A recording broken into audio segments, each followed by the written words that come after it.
جی فرمائیں، آپ فرمائیں۔ حضرت میرا تعلق جیو ٹی وی سے ہے، تو قاضی فائز عیسیٰ صاحب ریٹائر ہو گئے ہیں، نئے چیف جسٹس صاحب نے حلف اٹھا لیا ہے۔ نئے چیف جسٹس سے آپ کی کیا توقعات ہیں؟ کیا قاضی فائز عیسیٰ کو آپ دعوت دیں گے کہ وہ جمعیت علماء اسلام میں شامل ہو کے دین کی خدمت کریں؟ جمعیت میں آنے کے لیے تو میں پوری امت کو دعوت دیتا ہوں۔ اگر ہم نے یہ راستہ چنا ہے اور دنیا اور آخرت کی کامیابی کے لیے چنا ہے تو دوسروں پر کیوں ہم بخل کریں گے؟ ہر ایک کے لیے سعادت سمجھیں گے۔ لیکن بہرحال وہ بڑے آدمی ہیں، پاکستان کے چیف جسٹس رہے ہیں اور اب وہ چلے گئے ہیں۔ میرے خیال میں یہ معمول کا نظام ہے، ایک جاتا ہے دوسرا آ جاتا ہے۔ ہمارے ہاں پتہ نہیں ان تبدیلیوں کو غیر معمولی کیوں پیش کیا جاتا ہے، سمجھ میں نہیں آ رہی مجھے یہ بات۔ اور جو چلے گئے اللہ تعالیٰ ان کو زندگی میں خوشیاں نصیب کرے، جو آ گئے ہیں اللہ تعالیٰ ان کو اپنی ذمہ داریوں میں سرخرو فرمائے اور سرخروئی کے ساتھ اپنی ذمہ داریوں سے عہدہ برا ہونے کی اللہ ان کو توفیق عطا فرمائے۔ اچھا مولانا صاحب، عبدالحنان میرا نام ہے، ایئر وائی سے تعلق ہے۔ آپ نے جس خوبصورتی سے 26ویں آئینی ترمیم میں آپ کو اور آپ کی جماعت کا کردار رہا ہے، آپ نے ایک لفظ استعمال کیا کہ زہریلے ناک کے دانت توڑ دیے، تو عام الفاظ میں عوام کو کیسے سمجھائیں گے کہ وہ کون سا زہر تھا جو آپ نے نکالا اور وہ کون سا زہر تھا جو آپ نہیں نکال سکے؟ اس پہ میرے خیال میں بار بار ایک لفظ تکرار کرنا میرے خیال میں مناسب نہیں ہوتا۔ ہم بعض دفعہ اظہار کرتے ہیں، اصرار نہیں کیا کرتے۔ لیکن یہ ہے کہ 56 کلازز تھے جو گورنمنٹ نے پیش کیے تھے پہلے مسودے میں، وہ 22 تک آ گئے، 22 تک۔ تو آپ خود اندازہ لگا لیں، پہلا ڈرافٹ بھی چیک کر لے، آخری بھی چیک کر لے، وہ تو ایسی چیز نہیں ہے۔ پھر ہم نے 5 اس میں ڈالے ہیں اور 27 کلازز کا ایک ڈرافٹ جو ہے وہ باقاعدہ اسمبلی سے منظور ہوا، سینٹ سے منظور ہوا اور اب وہ ایک آئین کا حصہ بن گیا ہے۔ سر انیس اکرم میرا نام ہے۔ آپ سے میرے 2 سوال ہیں۔ ایک تو یہ ہے کہ جو آپ نے سود کے حوالے سے آئین میں شک ڈالی ہے وہ باب نمبر 2 میں آئی ہے، جس کا وجہ سے یعنی اس کی کوئی سزا نہیں اگر اس میں عمل درآمد نہیں ہوتا ان فیوچر۔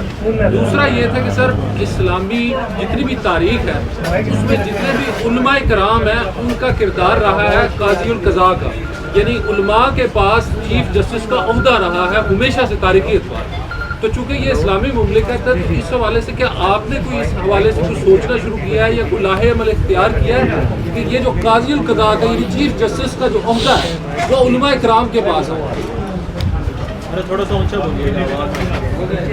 دیکھیے، جہاں تک سود کا مسئلہ ہے اور یہ ایک پرنسپل آف دی پالیسی کے طور پر آئین میں آ گیا ہے، اب اس دفعے کو بھی سامنے رکھیں اور شریعت کورٹ کا جو فیصلہ ہے اب وہ فیصلہ تصور کیا جائے گا، وہ کسی درخواست یا کسی اپیل سے وہ فیصلہ اڑے گا نہیں۔ اور اگر سپریم کورٹ 1 سال میں اس اپیل پر فیصلہ نہیں دیتی تو شریعت کورٹ کا فیصلہ مؤثر ہو جائے گا۔ تو اس ربا کے ختم ہونے کے اور اس کو ملا کر جب آپ پڑھیں گے تو اس کا معنی یہ ہوگا کہ مکمل طور پر معاملہ طے ہو گیا ہے اور اب 1 جنوری 2028 سے سود کا کاروبار ہر شعبے میں وہ ختم ہو جائے گا اور اللہ تعالیٰ کرے کہ اس میں کوئی مشکلات نہ آئیں۔ باقی رہا کہ کسی عالم دین کا، دیکھیے آپ کے جو ملک کا نظام ہے، عدالتی نظام خاص طور پہ، وہ LLB اور LLM پہ بیس کرتا ہے اور اس میں پھر ظاہر ہے جی کہ جو انگریزوں کے زمانے سے نظام چلا آ رہا ہے وہ بدستور برقرار ہے۔ اس وقت میں ایسا کوئی تنازع نہیں کھڑا کرنا چاہتا کہ جس میں علماء اور وکلاء کے بیچ میں کوئی تصادم آئے۔ یہ باہمی افہام و تفہیم سے ہی حل ہو سکتا ہے اور اس میں کوئی شک نہیں ہے کہ اگر ہم نے ملک میں شریعت نافذ کرنی ہے یا شرعی قوانین لانے ہیں تو جتنا علماء کرام اس پر ادراک رکھتے ہیں شاید دوسرے اتنا نہ رکھتے ہوں۔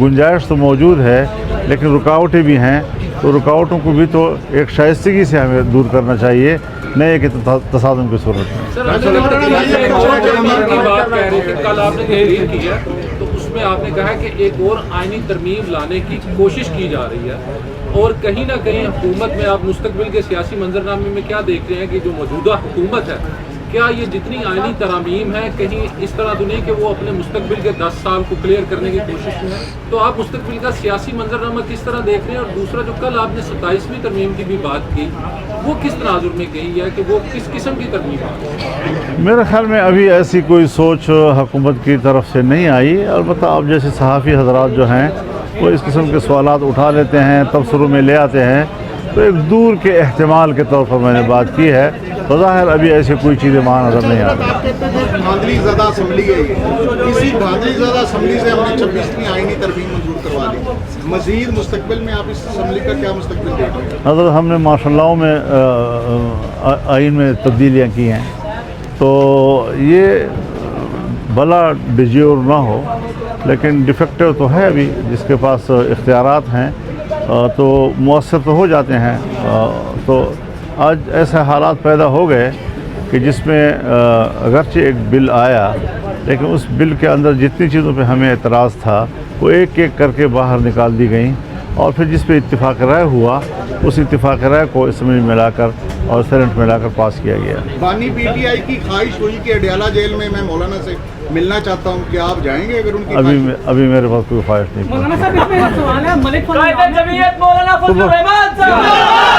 کس چیز سے نعرہ لگایا؟ پاکستان میں ملک فضل نام ہے، نیوز 1 ٹی وی چینل سے متعلق ہوں۔ آپ سے میرا سوال ہے کہ آج عمران خان کو 449 دن ہو گئے ہیں جیل کے اندر، آپ کیا سمجھتے ہیں اگر پی ٹی آئی احتجاج میں جاتی ہے جس طرح غیر آئینی اقدامات میں جا رہے ہیں، کیا عمران خان کے حوالے سے ان کی رہائی کے حوالے سے اقدامات اٹھائیں گے آپ؟ جب ان کی پارٹی رابطہ کرے گی پھر اس کو بات کریں گے۔ سر سلیمان معظم میرا نام ہے، ڈول چینل سے۔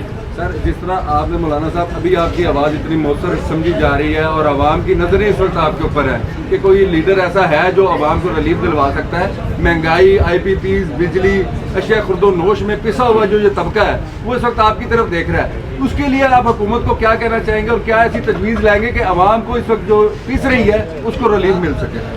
دیکھیے عوام کا مسئلہ اپنی جگہ پر یقیناً ہے، اور یہ تنزل جو ہے یہ ملک کی معیشت کا انحطاط یہ 2018 کے بعد شروع ہو گیا تھا، اور اس حد تک ہماری ملک کی معیشت کو نقصان پہنچا کہ اب اسے دوبارہ اٹھانے میں بھی بڑی دقت محسوس کی جا رہی ہے۔ البتہ ہم اس پوزیشن میں آ گئے کہ شنگھائی تعاون تنظیم کی کانفرنس جو ہے سمٹ یہاں پاکستان میں ہوئی، اور آپ نے دیکھا کہ ہم اختلاف کو بھی اپنے حدود تک رکھتے ہیں۔ میں نے پی ٹی آئی سے بھی اپیل کی کہ آپ ان دنوں میں مظاہرے نہ کریں، اور حکومت سے بھی کہا کہ بل کو آپ ذرا التوا میں ڈال دیں جب تک یہ کانفرنس ہو جائے۔ مقصد یہ تھا میرا کہ جو لوگ پاکستان میں آ رہے ہیں ان کو پاکستان کے عوام کی طرف سے ایک یکجہتی کا پیغام ملے، اور جتنا ہمارے پاس ایک قومی یکجہتی کا تصور ان کے پاس جائے گا ان سے ان کا اعتماد بڑھے گا، اور پاکستان کے ساتھ وہ اقتصادی میدان میں تعاون کرنے پر آمادہ ہوں گے۔ آخری سوال ہے جی، بس آخری سوال کریں۔ سویلین بالادستی کے لیے آپ جماعت کا ایک بڑا موقف رہا ہے، لیکن اس وقت جس طریقے سے وائلیشن ہو رہی ہے اور انسانی حقوق کے خلاف ورزی ہو رہی ہے، تو آپ کیا سمجھتے ہیں کہ پاکستان کا اس حوالے سے سویلین بالادستی کے حوالے سے کیا ہم کبھی اس منزل تک پہنچ سکیں گے جس کا خواب آپ کے بزرگوں نے اور پاکستان بنانے؟ دیکھیے بنیادی انسانی حقوق جو ہیں وہ پاکستان کے آئین کے آرٹیکل 8 سے وابستہ ہیں، اور جب اس پہ ترمیم کی تجویز لائی گئی تو ہم نے مکمل انکار کر دیا اور اس کو پورے ایجنڈے سے نکال دیا۔ تو اس وقت جو آئین کے اندر بنیادی انسانی حقوق کا تحفظ دیا گیا تھا وہ برقرار رہ گیا ہے اور وہ متاثر نہیں ہو سکا ہے۔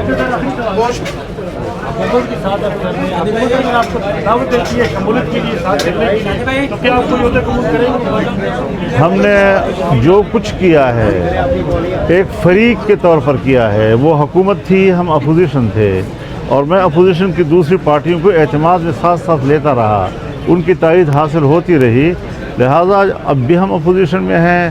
یہ سارے مذاکرات ہوئے تب بھی بطور اپوزیشن کے ہمارے ہوئے ہیں ان کے ساتھ، اور آئندہ بھی ہم انشاءاللہ اپوزیشن ہی کا کردار ادا کریں گے۔ بہت شکریہ جی، بہت شکریہ۔